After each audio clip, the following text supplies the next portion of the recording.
Friends, હવે આપણે what, where, when, why, how, whom, how far અને હાઉ લોંગ જેવા પ્રશ્નસૂચક શબ્દોથી અંગ્રેજી વાક્ય બનાવતા શીખીશું. Formula: question word plus will અથવા shall plus subject plus have been plus verb plus ING plus object plus other words plus question mark.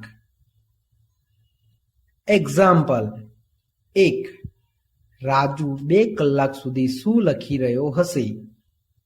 આપણે સૌ પ્રથમ આ વાક્યમાં ક્વેશ્ચન વર્ડ, સબ્જેક્ટ, ઓબ્જેક્ટ અને વર્બ કોને કહેવાય તે જોઈએ.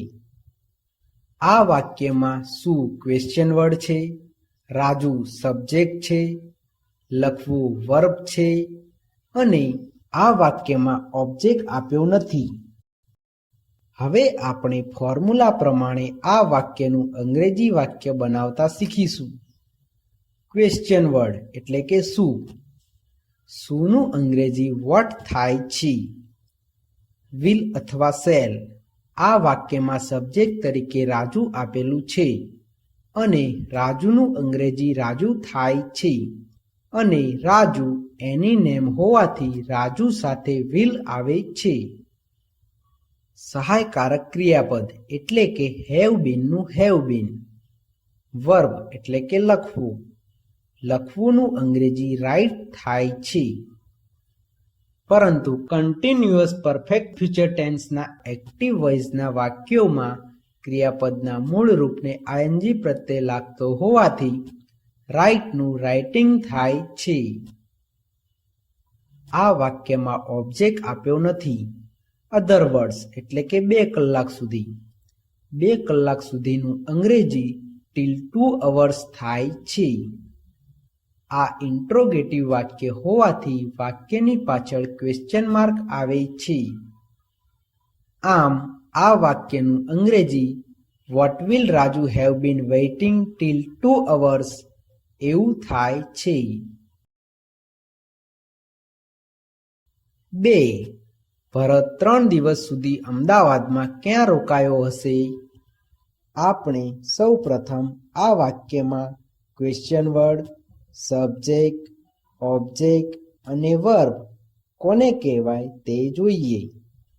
આ વાક્યમાં ક્યાં ક્વેશ્ચન વર્ડ છે, ભરત સબ્જેક્ટ છે, અમદાવાદમાં ઓબ્જેક્ટ છે અને રોકાવું વર્બ છે. હવે આપણે ફોર્મ્યુલા પ્રમાણે આ વાક્યનું અંગ્રેજી વાક્ય બનાવતા શીખીશું. ક્વેશ્ચન વર્ડ એટલે કે ક્યાં. ક્યાંનું અંગ્રેજી વેર થાય છે. વિલ અથવા શેલ, આ વાક્યમાં સબ્જેક્ટ તરીકે ભરત આપેલું છે અને ભરતનું અંગ્રેજી ભરત થાય છે અને ભરત એની નેમ હોવાથી ભરતની સાથે વિલ આવે છે. સહાયકારક ક્રિયાપદ એટલે કે હેવ બીનનું હેવ બીન.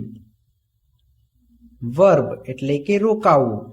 રોકાવુંનું અંગ્રેજી સ્ટે થાય છે. પરંતુ કન્ટિન્યુઅસ પરફેક્ટ ફ્યુચર ટેન્સના એક્ટિવ વોઇસના વાક્યોમાં ક્રિયાપદના મૂળ રૂપને આઈએનજી પ્રત્યે લાગતો હોવાથી સ્ટેનું સ્ટેઇંગ થાય છે. ઓબ્જેક્ટ એટલે કે અમદાવાદમાં. અમદાવાદનું અંગ્રેજી ઇન અહેમદાબાદ થાય છે. અધર વર્ડ્સ એટલે કે 3 દિવસ સુધી. 3 દિવસ સુધીનું અંગ્રેજી ટીલ 3 ડેઝ થાય છે. આ ઇન્ટ્રોગેટિવ વાક્ય હોવાથી વાક્યની પાછળ ક્વેશ્ચન માર્ક આવે છે.